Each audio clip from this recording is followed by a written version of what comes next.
Most of the matrix reactions constitute a series called the citric acid cycle. But first, there are 3 steps that prepare pyruvic acid to enter the cycle.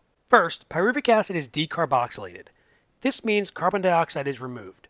Pyruvic acid, which is a 3-carbon compound, therefore becomes a 2-carbon compound. Next, NAD+ removes hydrogen atoms from that 2-carbon compound. This is an oxidation reaction, converting it to an acetyl group. Finally, that acetyl group binds to coenzyme A, and the result is acetyl-CoA. Now the 2-carbon remnant of the original glucose molecule is ready to enter the citric acid cycle.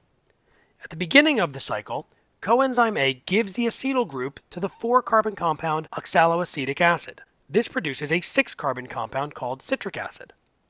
Next, water is removed from the citric acid molecule.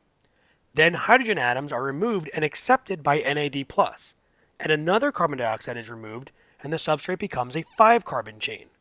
This gets repeated, generating another free carbon dioxide molecule and leaving a 4-carbon chain.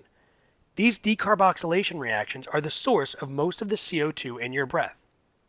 Some of the energy in the 4-carbon substrate goes to convert GDP to GTP, which quickly transfers the phosphate group to ADP, making ATP. 2 hydrogen atoms are removed and accepted by the coenzyme FAD, and water is added. Finally, 2 hydrogen atoms are removed and transferred to NAD+.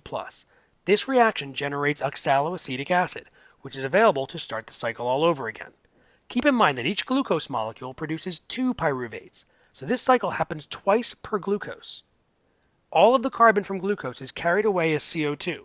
Some of its energy is lost as heat, and some is stored in the additional 2 ATP. But most of it is in the NADH and the FADH2. These must be oxidized to extract the energy from them.